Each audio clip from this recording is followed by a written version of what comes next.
Assim, eu afasto todas as alegações de nulidade apresentadas em relação à colaboração premiada e mantenho a plena validade e regularidade da colaboração premiada, cuja eficácia, por ser um meio de obtenção de prova, eficácia total, parcial e, consequentemente, os benefícios a serem concedidos, isso será analisado no mérito da presente ação penal.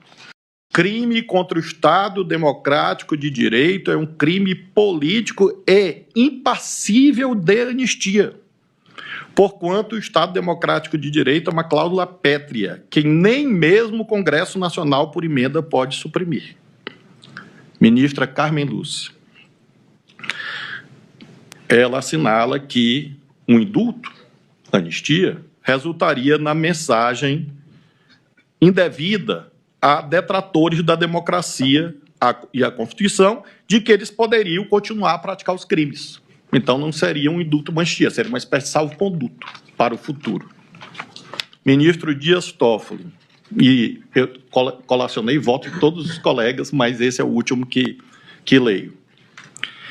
Dito de outro modo, diz Toffoli, não vislumbro coerência interna em ordenamento jurídico constitucional que, a par de impedir a prescrição de crimes contra a ordem constitucional, letra expressa da Constituição, como mencionei, possibilitaria o perdão constitucional aos que forem condenados por tais crimes. Pergunto, Toffoli, que interesse público haveria em perdoar aquele que foi devidamente condenado por atentar contra a própria existência do Estado Democrático? Se a pessoa quer intervir no Poder Judiciário, ela não está depondo o governo legitimamente eleito. E se, por hipótese, os já condenados por esse tribunal do dia 8 de janeiro tivessem invadido apenas o Palácio do Planalto? Eles queriam depor aquele governo, mas preservaram o Supremo, preservaram o Congresso? Não, não foi isso que aconteceu. Era uma incursão contra o Estado Democrático de Direito e também, por isso não havia crime meio, crime fim, e sim duas condutas com desvalor que merece ser mensurado, porque não há irrelevantes penais.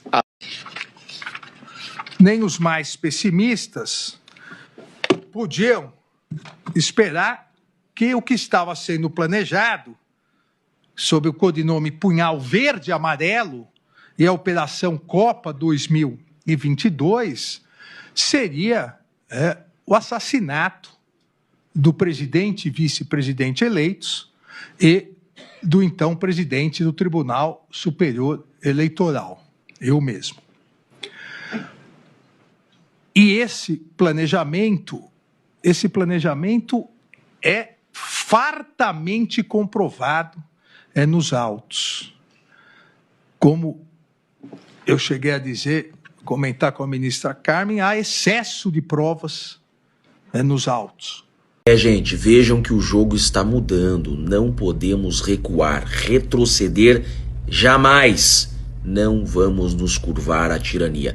Por isso que eu te convido a fazer parte da minha comunidade. Vamos juntos enfrentar com inteligência e estratégia esse sistema, juntos pelo nosso Brasil. Entre chiquini.com.br, faça parte desse exército contra a tirania.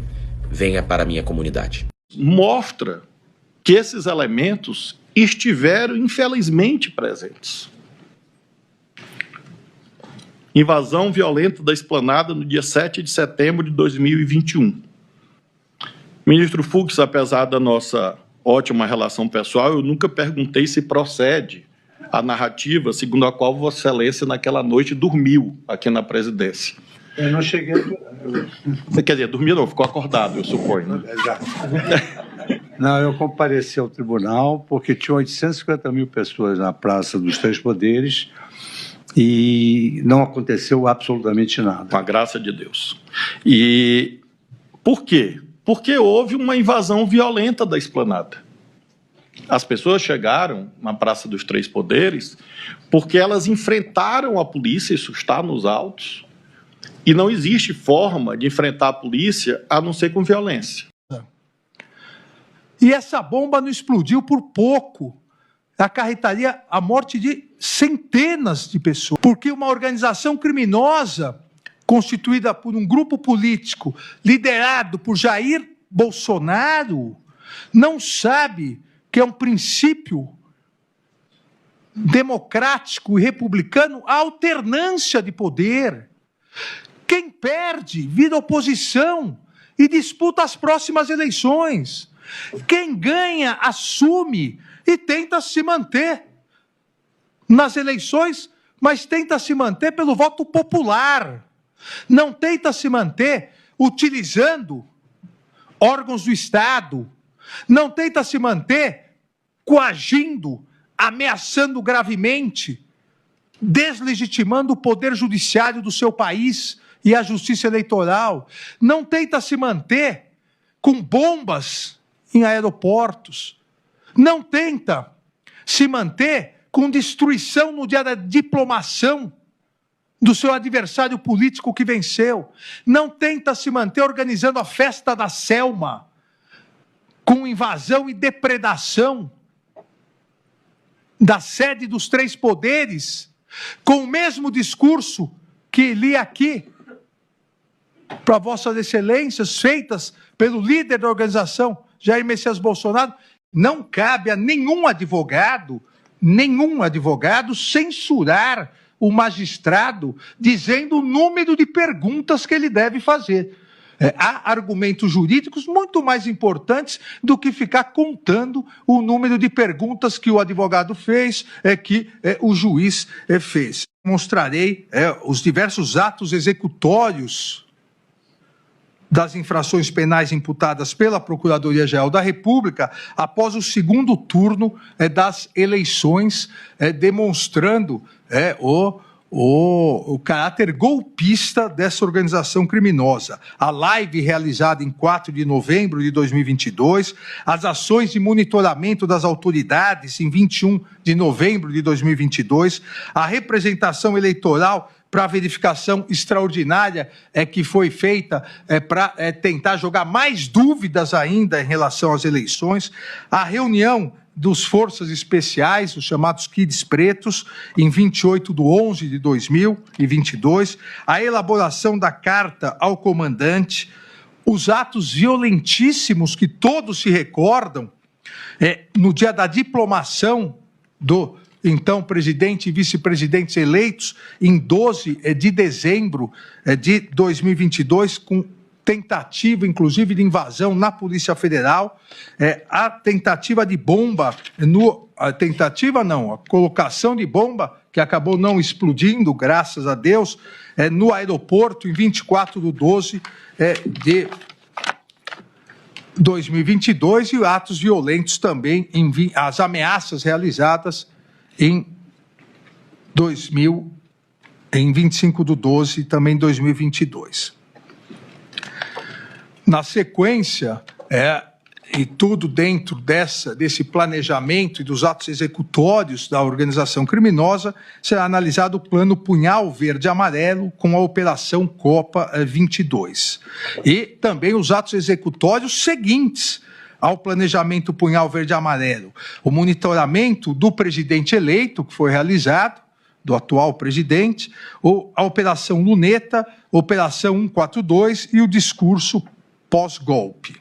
As preliminares de existência de document dump, nulidade do processo pela instauração do inquérito 4874, cerceamento de defesa em virtude do overcharging, inépcia da inicial e ausência de justa causa também já foram analisadas e afastadas igualmente por unanimidade por essa corte no momento do recebimento da denúncia, e não houve nenhum fato superveniente que pudesse trazer a juízo uma nova análise e interpretação. Senhor presidente, só apenas pela ordem. Por favor. Vossa Excelência está votando as preliminares, eu vou me reservar o direito de voltar a elas na oportunidade em que eu vou votar. porque desde o recebimento da denúncia, para uma questão de coerência, eu sempre ressalvei ter vencido nessas posições. Sorte que eu vou voltar a essa, muito embora, assim como Vossa Excelência votando direto, eu também vou votar direto, mas vou abordar também as questões preliminares. Obrigado, presidente. Não, obrigado, ministro Fux. Só constatando, todas essas preliminares até agora que eu me referi, todas foram votadas por unanimidade, inclusive com o voto de Vossa Excelência.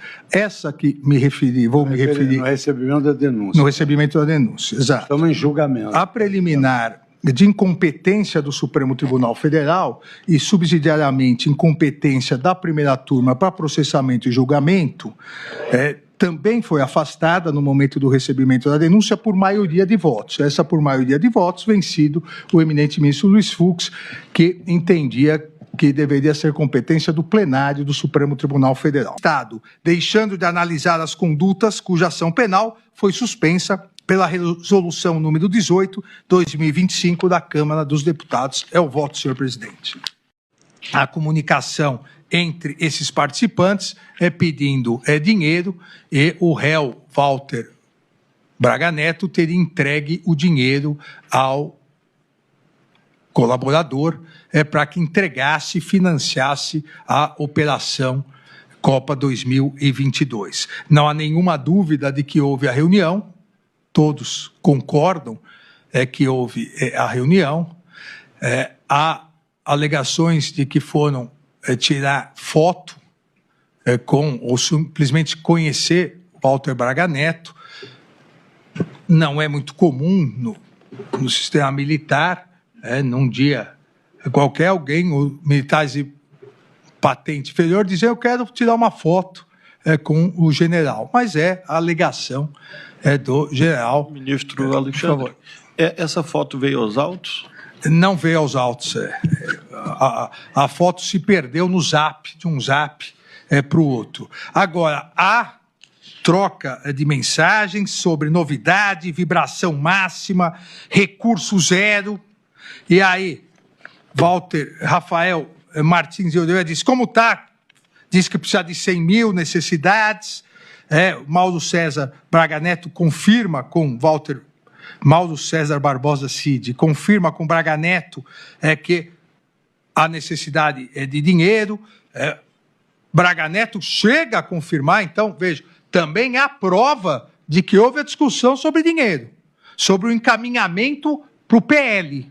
Então, a conversa existiu, a necessidade de um financiamento existiu, e o PL recusou até... O dele está queimada.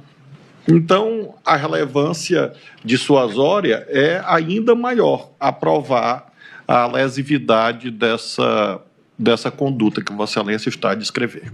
Obrigado. Obrigado, ministro Flávio. E era exatamente isso que estava ocorrendo. Só uma questão de ordem antecedente da explicação de Vossa Excelência. Senhor presidente, conforme... Tem tempo ainda para arquivar seus inquéritos. Ou melhor, disse o réu Jair Bolsonaro, acabou o tempo dele. Sai, Alexandre de Moraes. Deixa de ser canalha. Deixe de oprimir o povo brasileiro.